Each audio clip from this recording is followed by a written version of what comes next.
Hello, my darling rattlers. Are you ready to read our book today? The book I am reading today is called Poodle and Hound, and the author's name is Catherine Lasky, and it was illustrated by Mitch Vane. As you can see, it says 3.0 here with a little star, but when I looked it up on arbookfind.com, I noticed that it was a 3.1. So this book is a 3.1, and if you are ready for the quiz number, write it down. It is 130217. Now I'm ready to start the book, Poodle and Hound. Beauty. One day, Poodle decided to have her fur done. "I am going to the beauty salon, Hound," she announced. "I will be back later." Hound did not look up from his newspaper. At the beauty salon, Poodle had her fur trimmed into pom-poms. A stunning fur ball stood on the very tip-top of her head. She looked at herself in the mirror and said, "Lovely! I am lovely." Poodle thought her feet and ears looked particularly fetching. "Elegant," she said with a sigh.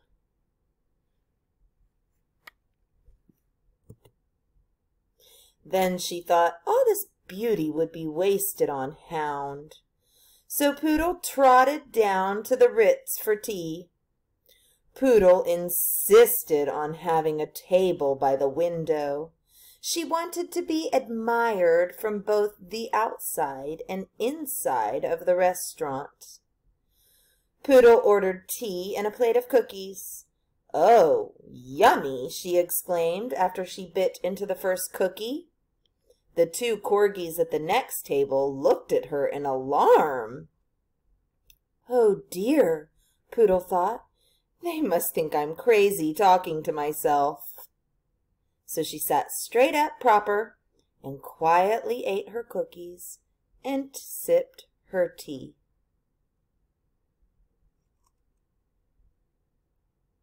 So what did Poodle decide to do after going to the beauty salon? That's right. She went to the Ritz to have some tea.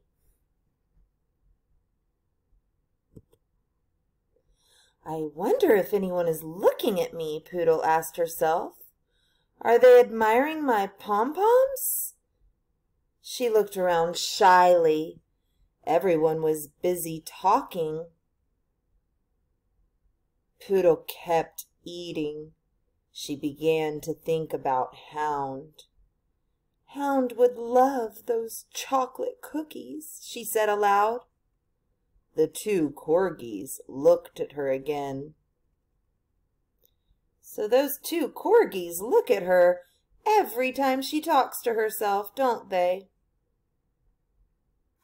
"Oh, I'm sorry, Poodle began to apologize, but then she stopped. Why was she apologizing to them? Why couldn't she sit here with her bows and pom-poms and talk out loud if she wanted? She could sing out loud if she wanted, by gum! So Poodle did just that. She hummed a soft little tune about Hound.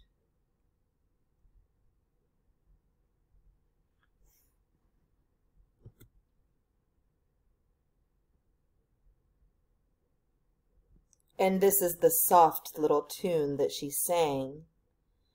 "I'm so sorry Hound's not here. He would add a bit of cheer. He's not exactly pretty, but he's sure not dumb. Life without him is especially glum." Then she added with a little moan, "I feel so alone. I must trot along home." So she did.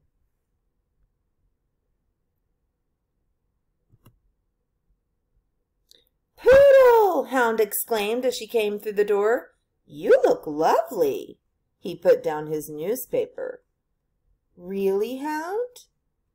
"Those bows, those pom-poms, your adorable ears, and that bit of fluff on your paws." "Oh, Hound, I thought you would not notice." Poodle was shocked. "Nothing is ever wasted on a friend, Poodle," Hound said wisely. "Oh, Hound, I saved a cookie just for you. Let us have tea." And the next story is called Starry Night. One starry night, Hound was looking through his telescope. He looked at the sky. He wrote down numbers on a piece of paper. Poodle came up to join him. "I can't sleep, Hound. What are you doing?" "I'm counting stars and comparing the brightness of planets. I'm hoping to see the rings of Saturn and the moons of Jupiter." He wrote down more numbers. Hound wished that Poodle would not distract him.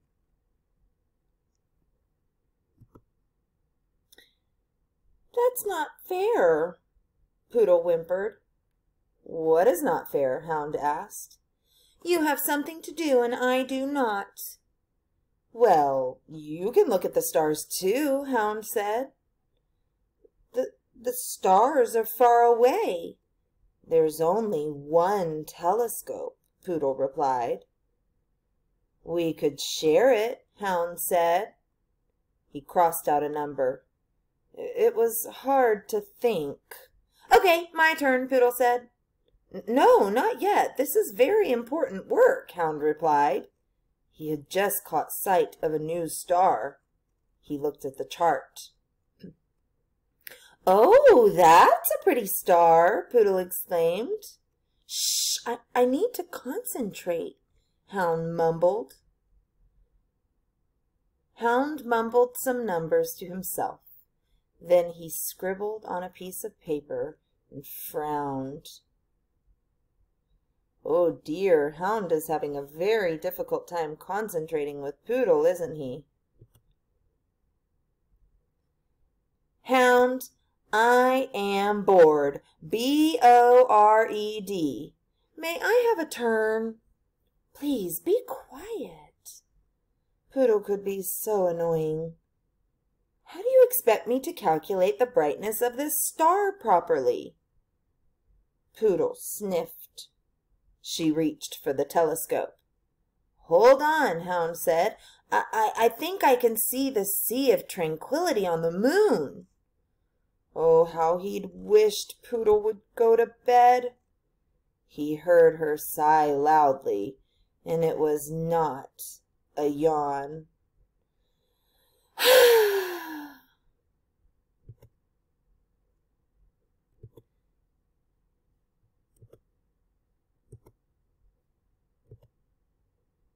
"You know, Hound, it was not always so peaceful up there in the moon's Sea of Tranquility."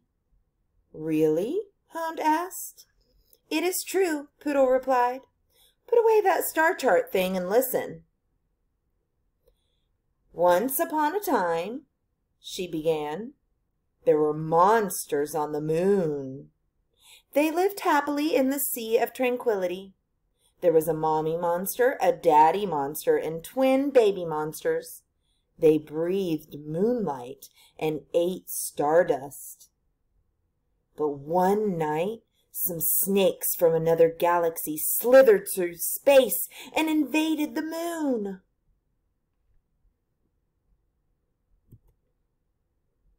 There was a big fight between the snakes and the monsters. It looked as if the snakes were winning because they had tied the monsters in knots. But then the story grew more and more exciting. Not once did Hound look through the telescope. He didn't write on his papers or pick up his star charts. Finally, Poodle came to the end of the story. And that is also how Saturn got its rings. They're really frozen snakes flung from the moon by the monsters. At last the moon's sea is tranquil. Now, guys, do you know what the word tranquil means? That one's kind of a toughie. Tranquil means very calm and peaceful. And what do you think about the rings of Saturn being made of frozen snakes flung from the moon by some monsters? I don't know about that. Wow, Hound gasped. That is fantastic. You are some storyteller, Poodle. Did you make that up all by yourself? Yep, Poodle answered. Do you want to look through the telescope now? Hound asked. No, telling stories about the stars is more fun. I think you should be a writer, Poodle. You have a gift. Do you really think so, Hound? Oh, yes, Hound said. He sat down next to Poodle. Please tell me another story. Poodle's words began to wind into the night. The two friends stayed up late whispering of stars and moons and planets with strange rings.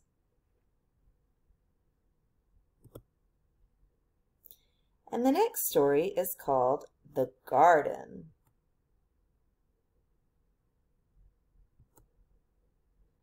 I am going to plant a garden, Hound said. He took out a big piece of paper and crayons. Hound, Poodle said, that is not planting a garden, that is drawing a garden. The first step in planting a garden is planning. I shall make a drawing to show where each vegetable will grow, Hound said. Just vegetables? We must have absolutely fabulous flowers, and I mean fabulous. Poodle, Hound said sternly, flowers are not in the plan. Besides, they are not nutritious. He began to draw tiny pictures. He drew beets, carrots, radishes, and tomatoes.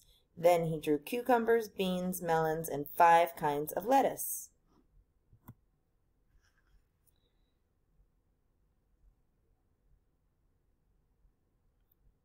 Boring, Poodle muttered under her breath. She decided to go to the library. She wanted to read something exciting. At the library, Poodle saw a new book called Bad Bugs and Thugs Put Pests to Rest. What is this about? She asked the librarian. It's about the bad bugs that wreck gardens and the good bugs that keep them away. Poodle sat right down and started reading. It was shocking how bad bugs could be. Thank goodness there were also good bugs. It turned out that gardeners could attract those hero bugs by planting certain kinds of flowers. This is fantastic, Poodle said. I can help Hound and get my flowers too. Poodle made a chart.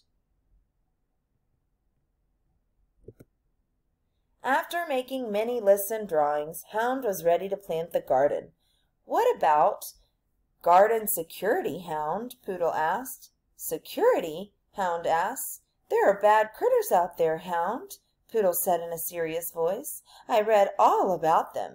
They will eat your vegetables. They will nibble the lettuce and make holes in the potatoes. What are we going to do, Poodle? Hound asked. Don't worry, I am planning a surprise attack on the bad critters. Top secret, Poodle said. Poodle began planting seeds. She put in rows of daisies, yarrow, and marigolds.